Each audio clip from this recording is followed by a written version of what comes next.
ഓർമ്മിക്കപ്പെടേണ്ട പലതുമുണ്ട് ഈ ഭൂമിയിൽ. ഓർമ്മിക്കപ്പെടേണ്ടവരുമുണ്ട്.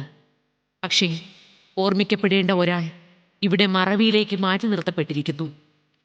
മലയാള സിനിമാ പ്രേക്ഷകർക്ക് വളരെ സുപരിചിതമായ ശബ്ദത്തിൻ്റെ ഉടമയായിരുന്നു ഈ മനുഷ്യൻ. പ്രശസ്ത ഡബ്ബിംഗ് ആർട്ടിസ്റ്റ് ഹരിപ്പാട് സോമൻ.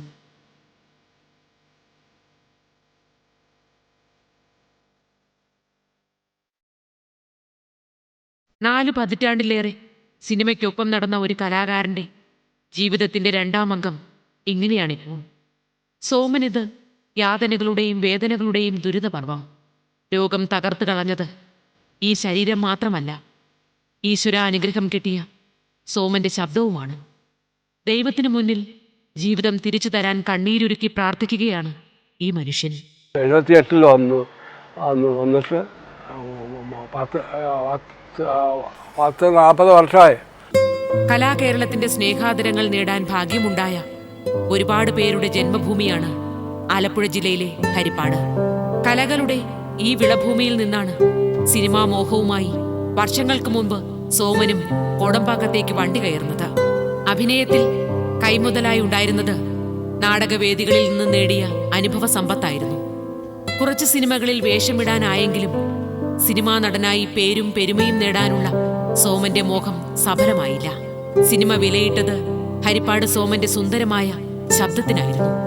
ഒരു ഡബ്ബിംഗ് ആർട്ടിസ്റ്റായി സിനിമയിൽ ദീർഘകാല പാരമ്പര്യം അവകാശപ്പെടാൻ ഹരിപ്പാട് സോമനെ പോലെ മറ്റധികം പേരില്ല. നാടകം സംവിധാനം ചെയ്തു, ആക്ട് ചെയ്തു, ഇതെല്ലാം ചെയ്തു. കൊല്ലം ഗംഗാ തിയേറ്റേഴ്സ് അവതരിപ്പിച്ച അയോധ്യ, സൂര്യക്ഷേത്രം, കാണ്ഡവദാഹം, കുറേ പടങ്ങൾ, കുറേ നാടകങ്ങൾ പിന്നെ എഴുതി സംവിധാനം ചെയ്തു. ഒരുപാട് സിനിമകളിലായി ഒട്ടനവധി കഥാപാത്രങ്ങൾ ഹരിപ്പാട് സോമന്റെ ശബ്ദത്തിൽ സംസാരിച്ചു. സിനിമയിൽ വിജയിച്ച എത്രയോ നടന്മാരുടെ വെള്ളിത്തിരയിലെ ശബ്ദം ഈ മനുഷ്യൻ്റെതായിരുന്നു. സ്വരപ്പെരുമ കൊണ്ട് പേരെടുത്ത ഈ കലാകാരൻ ഇന്ന് ശബ്ദം നഷ്ടപ്പെട്ട അവസ്ഥയിലാണ്.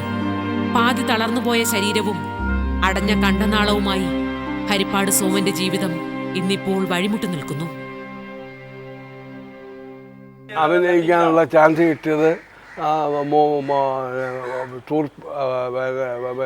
മോഹിനിയാട്ടം, തുറുപ്പുകുലാൻ, വന്ദനം എന്ന പടത്തിൽ മോഹൻലാലിൻ്റെ കൂടെ അഭിനയിക്കുന്ന അങ്ങനെയുള്ള പടങ്ങളെല്ലാം ഒരുപാട് സിനിമകൾ ഡബ് ചെയ്തു. 300 നിന്ന് തുടങ്ങി 1000 രൂപ കിട്ടും. ഒരുപാട് ഡബ് ചെയ്താൽ റിലീസാവാൻ 10-15 നാളെടുക്കും. 15-20 നാളെടുക്കും. കിട്ടിയ പൈസ ഒന്നും ബാക്കിയില്ല.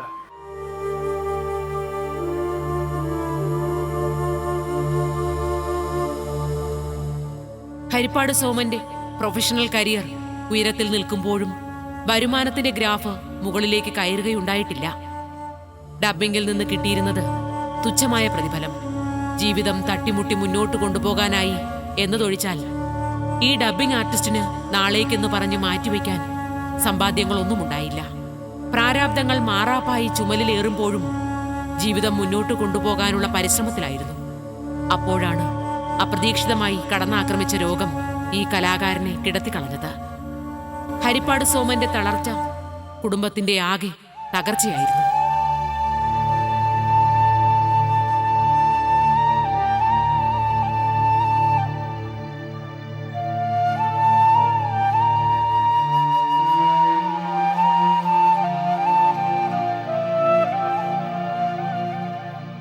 സഹായിച്ചൊരു കുറവാണ്. ശിവകുമാരൻ തമ്പി തുടങ്ങിയ ആൾ ഹെൽപ്പ് ചെയ്ത് ശിവകുമാരൻ തമ്പി അങ്ങനെയുള്ള ആളുകൾ ഹെൽപ്പ് ചെയ്തു. 1 വർഷത്തോളം മരണത്തിനും ജീവിതത്തിനുമിടയിലെ നൂൽപ്പാലത്തിലൂടെയായിരുന്നു ഹരിപ്പാട് സോമന്റെ യാത്ര. ചികിത്സാ ചെലവിന് ഭീമമായ തുക തന്നെ കണ്ടെത്തേണ്ടി വന്നു. രോഗത്തെ ശരീരത്തിൽ നിന്ന് പടിയിറക്കി വിടാൻ വീട്ടുകാർ ഉള്ളതെല്ലാം വിറ്റുപിറക്കിയും കടം വാങ്ങിയും ചികിത്സിച്ചു. പൂർണ്ണമായും വിട്ടൊഴിയാൻ തയ്യാറാകാതെ രോഗം ഇപ്പോഴും ഈ മനുഷ്യനെ വേദനിപ്പിച്ചുകൊണ്ടിരിക്കുകയാണ്.